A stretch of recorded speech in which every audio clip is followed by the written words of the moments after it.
जय फ्रेंड, हम देखने वाले हैं क्लास टेंथ में साइंस का चैप्टर है और साइंस देखेंगे हम लोग। ठीक है, अब साइंस में क्या चीजें देखनी है तो हम लोगों को पहला है फिजिक्स के बारे में देखना है। ठीक है, फिजिक्स का पहले हम चैप्टर स्टार्ट कर रहे हैं। हम लोग फिजिक्स के बाद बायो और फिर बायो के बाद केमिस्ट्री देखेंगे। हम लोगों ने पहले स्टार्टिंग में फर्स्ट चैप्टर से इसलिए नहीं देख रहे हैं क्योंकि हम चाहते हैं पहले फिजिक्स को कवर किया जाए, इसलिए पहले फिजिक्स हम लोग देख लेते हैं और इसके बाद फिर हम लोग केमिस्ट्री और फिर बायो देखेंगे। तो फिजिक्स का जो ये चैप्टर है, पहला चैप्टर क्लास टेंथ का पहला चैप्टर है और इसमें अगर हम बात करें तो चैप्टर का नाम क्या है तो प्रकाश का अपवर्तन और परावर्तन। अब हम इसमें समझेंगे, ये ऑफलाइन क्लास है। ठीक है, ऑफलाइन क्लास से आप लोगों को लाइव किया गया है। ऑफलाइन में भी कुछ स्टूडेंट हैं और साथ में आप लोगों का जो भी आप लोग देख रहे हैं, तो इसमें अब हम सारी चीजें देखेंगे। लाइव नहीं चल सकता है, इसलिए इसको रिकॉर्डेड आपके पास अभी प्रोवाइड किया जा रहा है। ठीक है, तो हम लोग क्या क्या देखने वाले हैं इसमें, सबसे पहले बात करेंगे हम लोग प्रवर्तन और अपवर्तन। ठीक है ना, तो प्रकाश किसे कहते हैं? सबसे पहली बात तो जो भी सूर्य से आने वाली किरणें हैं उनको कह सकते हैं। कोई भी चीज, जैसे अभी हम यहाँ पे हम दिखाई दे रहे हैं तो ये लाइट जल रही है इसलिए दिखाई दे रहे हैं। फॉर एग्जाम्पल, जब अभी लाइट कट जाती है कोई नहीं दिखाई देता है, तो यहाँ पे हम क्या देख सकते हैं कि एक तरीके से हम लोगों को किसी न किसी लाइट की जरूरत पड़ती है विजुअल होने के लिए, दिखाई देने के लिए। तो उसी लाइट के बारे में हमको सारी चीजें पढ़नी है। अभी इस पे कभी ये नहीं आपसे पूछा जाएगा कि लाइट की परिभाषा लिख दीजिए और फिर इस पे हम आपको 2-4 नंबर दे देते हैं, कभी नहीं आने वाला है। सीधा सा अब हमको इसी के बारे में सारी चीजें समझनी है। पहला हम क्या समझेंगे तो पहला हम ये समझेंगे कि प्रकाश क्या है। एक चीज अगर हम समझें तो प्रकाश एक तरीके से एक सीधी रेखा है, सीधी किरण हम कह सकते हैं। मतलब ये हमेशा सीधे रेखा में गमन कर सकती है, सीधी रेखा में गमन करेगी। ऐसा नहीं है कि ये जो है इस तरीके से गमन करे, तो ये हमेशा सीधी रेखा में गमन करेगी, सीधी रेखा में चलेगी। जैसे अभी हम ले लेते हैं कि ये एक रॉड है, स्टिक दिया गया है, तो इसमें अगर हम देखेंगे, अगर ये कहीं से सीधी रेखा है, एक सीधे मतलब ऐसा पात्र है कि बहुत सीधा है, जिसमें हम यहाँ से अगर देखना चाहेंगे तो उस बगल हमको दिखाई देगा। लेकिन अगर हम मान लें कि इसमें हम लोग क्या करें कि ऐसा ना हो कि अब इसको हम यहाँ बीच से टेढ़ा कर दें। ठीक ना, यहाँ से हम टेढ़ा कर दें, अब उधर दे दिया जाएगा, तुरंत टेढ़ा हो जाएगा। अब इसको हम टेढ़ा कर देंगे और टेढ़ा करने के बाद अगर इसमें हम देखेंगे तो फिर नहीं दिखाएगा। इससे यही निष्कर्ष निकलता है कि प्रकाश हमेशा सीधी रेखा में गमन करेगा, सीधी रेखा में चलेगा। ठीक है, पहली बात। अब इसमें हमको समझना है क्या क्या चीजें, तो इसमें हमको समझना है, हम देखेंगे कि अब विवर्तन किसे कहते हैं। तो एक छोटा सा टॉपिक दिया गया है इसी चैप्टर में, उसको नाम दिया जाता है विवर्तन। ठीक है, विवर्तन किसको कहेंगे ये समझते हैं हम लोग। विवर्तन किसको कहेंगे ये चीज समझते हैं। विवर्तन का मतलब है कि अगर कहीं से लाइट आ रही है, मान लेते हैं यहाँ सन और इस सन से अभी निकल रही है लाइट, एक किरण, और ये आके इधर आ रही है। हम यहाँ पे कोई परावर्तक तल, अभी हम समझेंगे किसे कहते हैं परावर्तक तल। ठीक ना, तो परावर्तक तल कोई बहुत छोटा सा है, तो यहाँ पर टकराने के बाद ये रिफ्लेक्ट होगी, मतलब सीधी रेखा में ना जाके इसका मार्ग विचलन हो जाएगा, और ये जो मार्ग में इसके विचलन हो रहा है, जो परिवर्तन हो रहा है, मतलब एक तरीके से मुड़ जाएगी अपने मार्ग से, इसको नाम देते हैं विवर्तन। बाकी कुछ नहीं है विवर्तन के बारे में, विवर्तन इसी को कहते हैं। सारी चीजें लिखने के लिए जो कुछ भी है वो हम रख दिए हैं, यहाँ से आप देख सकते हैं कि ये क्या है। तो एक किसी पथ पर रखी अपारदर्शी वस्तु अत्यंत छोटी हो, प्रकाश सीधा ना चलकर बल्कि किनारे की ओर मुड़ने लगता है, इसे हम लोग सेज हेडिंग मतलब विवर्तन कहते हैं। सेज हेडिंग, जहां भी ऑनलाइन वाले जहां सेज हेडिंग दिखेगा तो इसका सेज हेडिंग का मतलब होता है जो हेडिंगिया लिखी गई है ये है। ठीक है, सेज हेडिंग का मतलब है ये हम बस केवल लिखते हैं, ये कोई नहीं लिखता है। हमारा कॉन्सेप्ट है सेज हेडिंग का, ठीक है। तो ये चीजें आपको लिखना जब पड़ेगा, अभी हम टाइम देते हैं उसमें, तो फिर आप लिखिएगा, बट अभी उसके लिए टाइम नहीं हुआ है, तो अभी उसको आप नहीं लिखिए। चलिए आगे हमको क्या समझना है, तो हमने समझ लिया विवर्तन। अब हमको प्रकाश के परावर्तन के बारे में कुछ चीजें समझनी है। प्रकाश के परावर्तन के बारे में हम समझेंगे। देखिए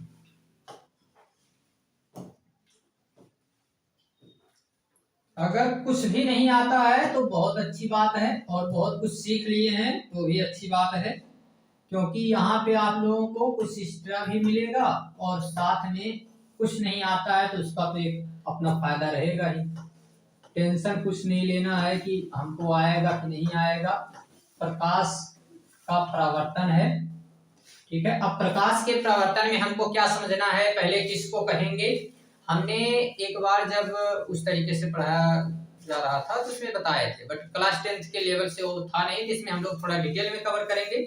उस समय बहुत सारी चीजें कवर हुई हैं, तो स्टार्टिंग में हम बेसिक से बिल्कुल देख रहे हैं। ऐसा नहीं लगना चाहिए कि ये तो हमने कुछ पढ़े नहीं कि क्या करें, तो ये मतलब यहाँ पे बताया गया है, तो इसको भी देखेंगे, कोई दिक्कत नहीं है। अब प्रकाश के परावर्तन में हम देखेंगे क्या क्या चीजें। सबसे पहली बात तो भाई यहां से अब मान लेते हैं कि अभी कोई भी एक चिकना तल है, उसको हम लोग परावर्तक तल कह रहे हैं। जैसे ये आ गया,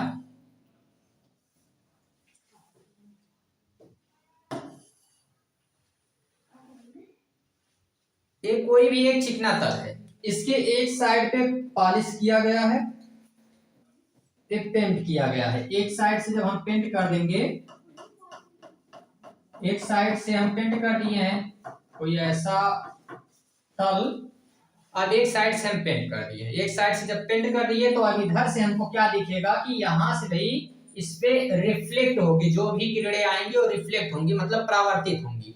जैसे अगर यहाँ पे अभी हम देखें ये दीवार है, तो यहाँ से अगर हम बॉल को यहाँ से फेंकेंगे, वहां से टकराने के बाद इधर रिफ्लेक्ट होके आएगी, बट जरूरी नहीं है कि वो जिस दिशा में और जिस डायरेक्शन, जैसे यहाँ से अभी हम सीधे फेंक रहे हैं, तो जरूरी नहीं कि वो सीधे फिर हमारे ही पास आए, इधर भी जा सकती है। वो निर्भर करता है कि वो तल कैसा है। अगर बिल्कुल समतल रहेगा तो हो सकता है हमारे पास ही आ जाए। अगर यहाँ से हम फेंकने की हमारी डिस्टेंस, जैसे यहाँ से ये मान लीजिए कि कोई फेंकने वाला है, अभी यहाँ से फेंक रहा है, अब यहाँ से ये फेंक रहा है बॉल को, इधर फेंकेगा। अब बॉल अगर जा रही है और बॉल कुछ ऐसी गई कि बिल्कुल इसके पास से, अब यहां से निकली और सीधे गई है, तो फिर ये सीधे ही आएगी। लेकिन अगर इसके द्वारा फेंका गया और फिर यहाँ फेंक दिया गया, तो फिर इसके पास आ ही नहीं सकती है। यहाँ फेंक दिया गया या फिर यहाँ ये फेंक दिया तो नहीं आएगी, ठीक है। ये डिपेंड करता है कि हमने उसको किस तरीके से फेंका, तो प्रकाश जैसे जाएगा उसी के अनुसार वो चेंज होता है, ठीक है। तो इसको हम लोग क्या नाम देंगे, जहां से टकरा के आ रहा है इसको हम लोग नाम देंगे परावर्तक तल कहेंगे। जिस तल से ये टकराएगा इसको नाम दिया जाएगा क्या, इसको नाम देंगे हम लोग परावर्तक तल, परावर्तक तल कहेंगे, परावर्तक तल इसको कहेंगे हम लोग, ठीक। परावर्तक तल कहा जाएगा जहां से टकरा के आएगा। इसको हम लोग क्या कह सकते हैं, तो इसको हम लोग समतल सतह, परावर्तक सतह भी कह सकते हैं, ठीक ना। तो जो भी नाम देना है, बट इसको हम लोग परावर्तक तल कहेंगे, कोई दिक्कत इसमें नहीं है। आगे अगर हम समझते हैं इसमें, तो अब इसी को हम लोग प्रकाश के परावर्तन के रूप में एक चित्र बना के उसमें सारी चीजें समझ लेते हैं एक जगह। और वो चित्र हम लोग कैसा बनाएंगे, तो कुछ बढ़िया सा एक चित्र बना देते हैं। मान लेते हैं कि हमारे पास ये यहाँ पे एक तल है, और इस तल को हमने पेंट किया नीचे और नाम दिया हमने इसको परावर्तक तल, जिसको अभी हमने समझाया। वही चीजें हमको यहाँ पे मिल गई कि भाई ये क्या है, ये हमारे पास है परावर्तक तल। आवाज अगर स्लो रहती है तो हमको बता दीजिएगा, हम थोड़ा सा, कई बार कमेंट आया है कि सर लाउडली साउंड, मतलब थोड़ा तेजी से बोलिए, सुनाई नहीं देता, तेज बोलेंगे ख्याल उतर जाता है इधर कि ज्यादा तेज बोलना है नहीं, क्योंकि यहाँ जितने हैं उनको सुनाई दे देता है, कोई प्रॉब्लम नहीं होती है। हम सोचते हैं ज्यादा तेज चिल्लाएंगे, ये लोग सोचेंगे कि लगता है आज ज्यादा खाना खाए, इसलिए ज्यादा तेज हम नहीं बोलेंगे।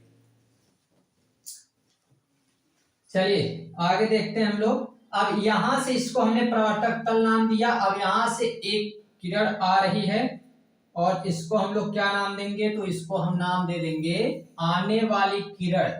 जो भी आती है उसको नाम देंगे आपतित, आने वाली किरण को आपतित किरण।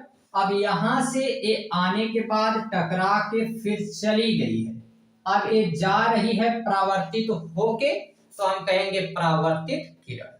तो इस पे हम डायरेक्शन बना देते हैं कि ये हो गया डायरेक्शन हमारे पास, ये रहा इसका डायरेक्शन कि भाई ये यहां से आ रही है तो आने वाला डायरेक्शन, और ये यहां से जा रही है ये जाने वाला डायरेक्शन। कैसे पता चलेगा कि कोई हमारे यहाँ आया है? अभी ये बैच आया है कोचिंग पढ़ने, अब ये बैच जाएगा, तो आते समय जाते समय का कोई ऐसा होना चाहिए, पता चलेगा। तो यहाँ पे ये चीजें ऐसे इसमें बताया जाता है, डायरेक्शन इसकी दी जाती है, भाई ये आने वाले हैं ये जाने वाले। तो जो किरण आने वाली है इस किरण को हम क्या नाम देते हैं, इस किरण को हम नाम दे देते हैं आपतित किरण। इसको नाम देंगे हम लोग आपतित किरण कहेंगे, आपतित किरण, ठीक है।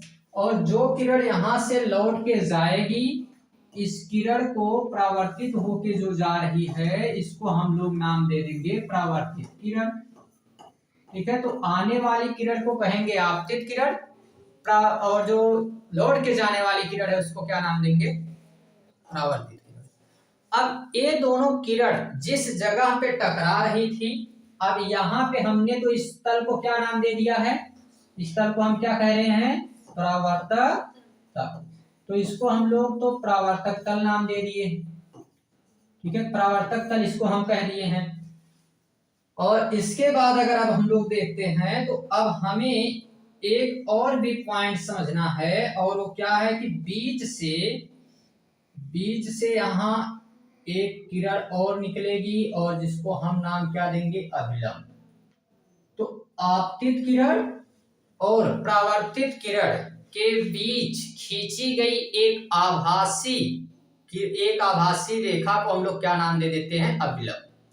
इसका डिफिनेशन वगैरह अगर इस तरीके से मतलब जो चीजें हैं लिखना वो सब लिखवा दिया जाएगा।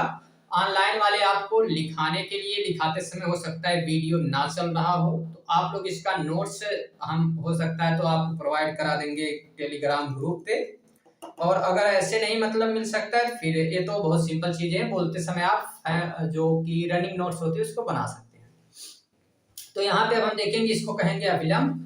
अब अभिलंब के बारे में अगर हमको समझना है तो हम क्या देखेंगे कि अब ये दोनों के बीच में है, आपतित किरण और परावर्तित किरण के बीच, तो यहाँ पे कोण बनेगा और जो एंगल बनेगा उस एंगल का अगर हम नाम देना चाहें तो हम देखेंगे आपतित किरण और अभिलंब के बीच में, इसका नाम तो पहले लिख देते हैं, ये बेचारा है अभिलंब। और इन दोनों के बीच में एक कोण बनेगा, एक एंगल बनेगा जिसको हम नाम देंगे, आई से डिनोट करेंगे, आपतन कोण कहेंगे, ठीक ना।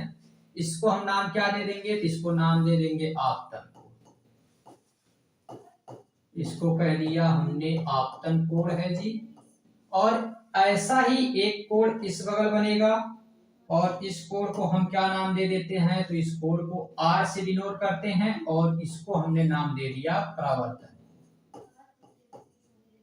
तो आपतन कोण और परावर्तन कोण ये दो एंगल यहाँ पे बनते हैं, आपतन कोण और परावर्तन कोण। एक छोटी सी बात याद रखनी है क्या, कि हमेशा आई बराबर होता है किसके, आर के। मतलब इसका क्या है, इसका मतलब है कि आपतन कोण परावर्तन कोण के बराबर होगा हमेशा, ठीक ना। तो आपतन कोण क्या होगा, आपतन कोण बराबर होगा परावर्तन कोण के, ठीक। आपतन कोण परावर्तन कोण के बराबर होगा हमेशा। अब आपतन कोण कहेंगे किसे डिफिनेशन में, अगर तो आपतित किरण और अभिलंब के बीच बनने वाले कोण को आपतन कोण कहते हैं। इसे आई से डिनोट करते हैं, आई से प्रदर्शित करते हैं। आ जाओ, कोई दिक्कत नहीं।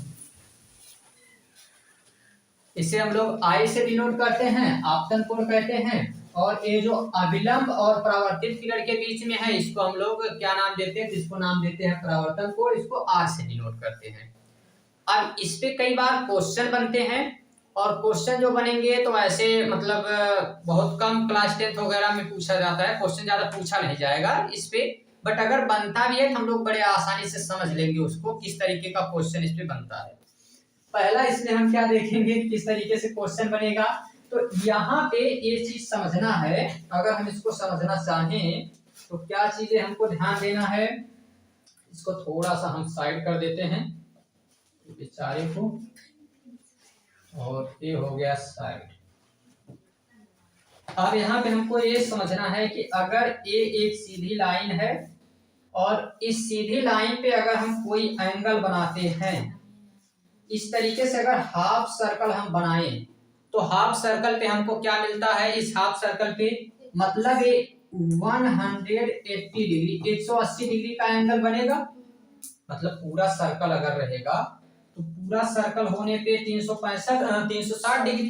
अब जब ये 360 डिग्री पूरे सर्कल पे है, तो यहाँ से अगर हम हाफ कर देते हैं, तो हाफ करने के बाद इधर हो जाएगा 180 डिग्री, इधर हो जाएगा 180 डिग्री, ठीक ना। और यहाँ से अगर हम कहें कि एक ऐसी लाइन है जो बिल्कुल बीचों बीच से भाई क्रॉस कर रही है, यहाँ से इस तरीके से एक लाइन, तो इसका मतलब है कि जो लाइन क्रॉस कर रही है, तो इसके इधर 90 डिग्री बनेगा और इसके इधर भी 90 डिग्री बनेगा, ठीक ना। तो जब 90 डिग्री का इधर बन रहा है, तो हम देखेंगे कि अब मान के चलते हैं ऐसे इसी बीच में और भी लाइनें खींची गई हैं, और वो लाइनें कौन कौन सी हैं? तो यहाँ से एक लाइन खींची गई है, यहाँ इस तरीके से एक लाइन इधर से आई है, और ये लाइन फिर यहाँ दोबारा रिफ्लेक्ट होके गई है।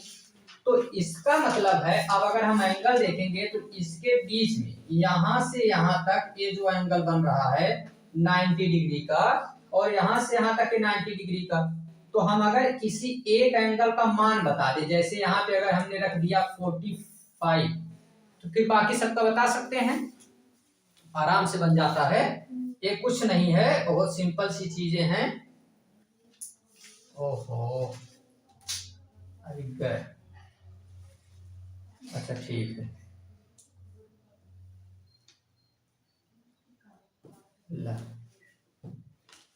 इसमें हमको क्या समझना है कि एंगल बनेगा, और एक आध दो क्वेश्चन इसी तरीके के आते हैं। जैसे अब हम यहाँ अगर बात करें, हमने यहाँ मान क्या दे दिया है? हमने आई का मान रखा है आई बराबर 45। तो बताना है आप लोगों को कि यहाँ पर परावर्तक तल ये जो है और आप परावर्तित किरण, इसके बीच में कितने डिग्री का कोण बनेगा? परावर्तित किरण और परावर्तक तल के बीच बनने वाला कोण, परावर्तित किरण और परावर्तक तल के बीच कितने डिग्री का कोण बनेगा? 45। क्योंकि I बराबर क्या है? तो I बराबर R है, तो R भी कितने का हो गया? 45। अब हमें ये पता है कि इस लाइन पे अगर हम समझ रहे हैं, तो यहाँ पे ये जो 90 डिग्री था, यहाँ से 90 डिग्री हो गया, और यहाँ से एक किरण गई है। तो जब हमें ये पता है कि इधर I बराबर हमें पता चल गया कि 45 है, तो R भी होगा कितना? 45 होगा। जब ये 45 है, तो बचे हुए 90 में से अगर हम माइनस करेंगे 45 को, तो ये भी आ जाएगा 45। मतलब कोई भी एंगल निकल सकता है आराम से, चाहे जो को। ठीक, आगे देखा।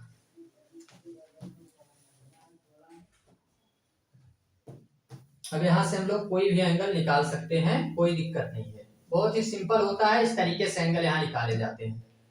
आगे अगर हम लोग समझते हैं, तो और भी चीजें अभी हमको यहाँ पे समझनी है, और वो क्या क्या है तो उसके बारे में थोड़ा सा देख लेते हैं। कि इसी को परावर्तक सतह या परावर्तक तल कह सकते हैं, कोई दिक्कत नहीं है, ठीक है। आगे अगर हम लोग इसमें देखेंगे, तो ये जो आने वाली किरण आपतित किरण, जाने वाली किरण परावर्तित किरण, ये अविलंब आई आर, ये सब चीजें हो गई है, ठीक है। इसमें अब इसके बाद अगर हम लोगों को देखना है तो गोली दर्पण देखना है, ठीक है। थोड़ा सा हम लोग गोली दर्पण देखेंगे, फिर अभी क्लास 12 का देखना है, ठीक है। तो पहले अब हम लोग समझ लेते हैं गोली दर्पण। तो गोली दर्पण देखेंगे और उसमें हमको कुछ चीजें समझनी है थोड़ी सी। गोली दर्पण किसे कहेंगे, तो इसका मतलब है, ऐसे तो हमने देखिए लिख के सारी चीजें रखी है, यहाँ से आप देख सकते हैं क्या है कि ऐसा दर्पण जिनका परावर्तक पृष्ठ गोली हो उसको गोली दर्पण कहते हैं, बट अभी हम उसको बताएंगे। अवतल दर्पण किसे कहेंगे, परावर्तक पृष्ठ अंदर की ओर हो अर्थात गोले के केंद्र की ओर हो तो उसे हम लोग क्या नाम देंगे, छेद हेडिंग।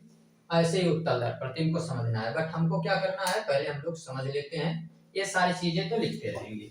देखिए गोली दर्पण में अगर हम देखें तो क्या होना चाहिए, इसमें हमको एक ऐसा वक्र दिखाई देना चाहिए, ठीक ना। जैसे अभी हम एग्जांपल भी दिखाएंगे, और वो क्या है, ये है चम्मच का एग्जांपल, ठीक ना। इसको क्यों दिखाया जा रहा है, इसका मतलब इसी से हमको पता चल जाएगा, ये जो इसके ऊपर वाला भाग है ना, ये इस तरीके से थोड़ा अंदर गया है, तो इसको हम कह सकते हैं कि ऐसा बना है, ऐसा बना है, ठीक ना। अब ये जो ऐसी बनी हुई चम्मच है, इसका मतलब है कि यहाँ हम देखेंगे ये जो वक्रता केंद्र है अंदर की ओर गया है, तो अंदर की ओर है तो इसका मतलब है कि ये ऐसे दर्पण को बता रहा है। अब ये जो दर्पण है इसमें हम कैसे पहचानेंगे, तो हम पहचानने का तरीका भी बताएंगे। इसी दर्पण को जैसा दिख रहा है ऐसे ही इस बगल हमको पलट देना है, जब इस बगल पलटेंगे तो सेम ऐसा बन जाएगा, ठीक है। आप इस बगल पलटने के बाद ऐसा बन गया, दोनों ओर मिला दीजिए, अब तो दर्पण पहचान में आ जाएगा कौन सा दर्पण है, अवतल दर्पण।